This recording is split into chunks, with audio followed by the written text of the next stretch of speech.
My review for Assassin's Creed Valhalla is probably going to be longer than it needs to be, but there's a lot of different things to talk about how disappointing this game is.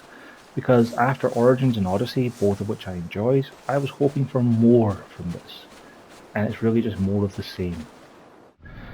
First off, let's start off with the numbers game, because Assassin's Creed only cares about one number, and that's your power. I have 440 power because I completed the game entirely in its completion. Did every quest possible in the game because my quest log is now entirely empty.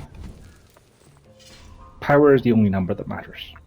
There's a whole stat screen filled with meaningless numbers like my melee damage is 134. Doesn't mean anything. I've got weapons that are fully upgraded to the possible max. Doesn't mean anything. As long as your power number is higher than the enemies, your fights will be easy. If your power level is lower than the enemies, they can kill you in 1 to 2 hits.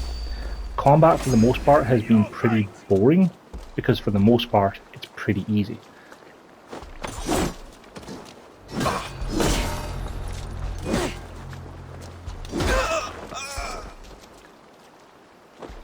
Like, you can pretty much counter every range attack in the game, and enemies will just stand there and let you do it.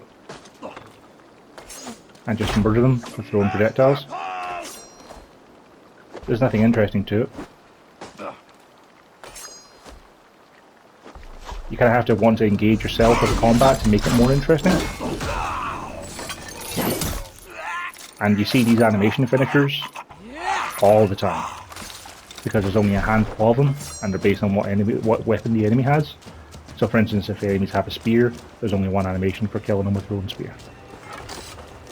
Like, I wish I could say that combat would be more interesting when you turn the difficulty up, but I've tried that. It just makes combat take longer. You have to counter them a couple more times, or you have to hit them a few more times with your hammer. It's just not particularly engaging. Like, I've got a whole rake of abilities on L2 and R2, and honestly, none of them matter. None of them mean anything. Enemy attacks are so infrequent that it barely even matters what you do. The other thing that there's a problem with combat is that there's often big castle raids which happen throughout the story, so unfortunately I can't show any off for the combat video here, but like, they just spawn infinite numbers of regular bad guys. As soon as you turn the camera around, then people will spawn where you just killed a crowd of them. Thanks to the ability I have where I can throw a poison cloud out that will poison people and create more clouds when the poison kills people, I was able to have it repeatedly killing people as he spawned in, despite the fact that I wasn't even there anymore, because of the fact that it just kept spawning people in infinitely and getting killed with poison and creating more poison. It's just... so much of it is just meaningless drivel. I spent 105 hours in this world. A lot of it was spent exploring the world and collecting all those little nodes in the bottom right hand corner for wealth and mysteries and artifacts. The mysteries are okay. They're mostly side quests. They'll occasionally just stuff like, you know, collect some fish and make an offering to the gods. Or the stupidest one of making cairns where you have to play a physics game to get rocks to stand up, which is just miserable and one of the worst things you could possibly add to this game. There's artifacts to collect, like you can get tattoos for your character, which are great because you're always wearing armor and you can't see your tattoos. And speaking of, this is something that's been bugging me throughout the entire game, is with the armor set I have, is that a lot of your armor will clip through itself. Like, my cloak will often clip through my weapons, or even just through itself. Like, these pauldrons are part of this same cloak. It's just... It's disappointing, is the word I'd use. Like, over the course of the entire game, I never felt like I got more powerful. I've used the same weapons for much of it because the game refuses to give you enough material to actually be able to upgrade your weapons. Like, I've got a decent amount of upgrade materials, but because I haven't got the titanium, I can't upgrade weapons to their maximum ability. So I've got my hammer and my dagger that I've used for the entire game, and I've got a doppelganger almost leveled up, and that's it. All of the other weapons, shields, no possibility of getting them upgraded. I got enough resources over the course of a 105-hour completionist playthrough to upgrade a full set of armor. And there's only like 9 sets of armor in the game, but like if I want to use the Huntsman's Cloak, no. Those numbers are too low, you know? They're a whole like 16 armor less. And what does armor mean? Armor says it just reduces all damage taken. Is 262 way better than 200? Who knows? The game doesn't bother to tell you any of these sorts of things, because the only thing that matters is your power number. Like, I didn't die in a single fight in the entire game, except for when I fought people who were higher power level than me. And often I'd be fighting people who were a higher power level than me by like maybe 60 or 80, which meant that they could kill me in a single hit if I didn't dodge their attacks. Like, that's not interesting. You know, I'm not playing Dark Souls. Assassin's Creed is a franchise that I've always enjoyed, but I've always felt like it was better in the older days when it was a shorter, tighter experience. Something like Syndicate, for instance, where it's just, you know, a small city, you get to know it well, and you get to know the characters in it, and the game just moves along. There's an awful lot of meandering in this game, and there's a lot of stuff along the lines of the actual story quests involve making alliances with the different counties, like Gloucestershire and with Shropshire and whatnot. And none of those alliances really mean anything. Like, you go out to make alliances to build them with your village, and none of those alliances really mean anything apart from when you do more alliances. And let's talk about the village, because it's the entire focus of why you came to England was to make your own village. And while we're loading, we're just going to let the cat in because she went out for a little bit. Hey, Winnie. So, over the course of the game, you raid monasteries and you do alliances to get the materials to upgrade your village, which took me to, again, the entire end of the game to be able to get the village to its maximum level. Your village does nothing for you. Like, there's a blacksmith, where you can upgrade your gear when you get enough material to be able to do it.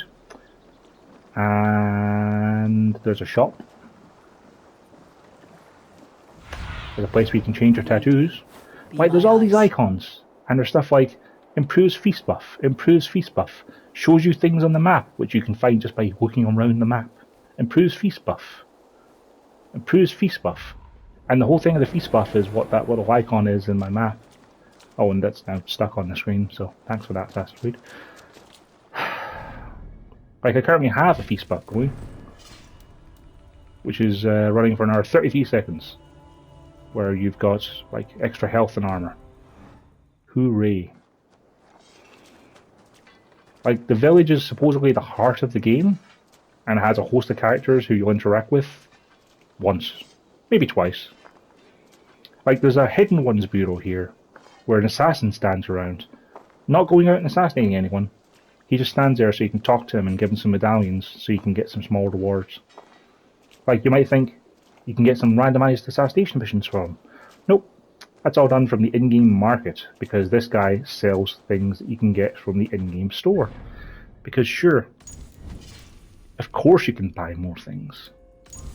You can buy some lovely armor sets and the likes, using game currency that you can only get with real-world money. But don't worry, if you want to earn that stuff, you can earn it in-game, because you can talk to this guy. Good day! Who doesn't have subtitles for his greetings. What do you have today? And he'll have 1 thing for sale every day, and 3 things for sale for the week. So, like, if you decided you want to get some armor pieces only cost 150 of a currency you can get 10 of per day. So you just have to play for 2 weeks and hope that 1 piece of armor is available for sale that you want to get from the set of 5 to be able to complete the whole thing, and then also get the resources to be able to upgrade it, which, by the way, you can also buy those resources with real-world money as well. I spent 105 hours playing this game, and honestly, I couldn't tell you about any of it. I wandered around some shires, I went up some hills and climbed some mountains. I did side quests as I found them, but none of them was stuck in my mind apart from the terrible meme ones. Like, there was a bunch of ones that were along the lines of, this only exists so that it can have a terrible joke about the internet, like saying that the cake is a lie in it, or one with Jesus Christ Fenton of all things. Like, it just doesn't stick in my memory. There's nothing that I'm going to think about in years to come and be like, you know what, you go back and play a Valhalla again. Like, there's just nothing here but filler and filler and filler and filler, and it's padding and emptiness and mediocrity, and I wish I hadn't wasted my time doing it. Like, this will doubtless go on sale the same way all the Assassin's Creed games go on sale.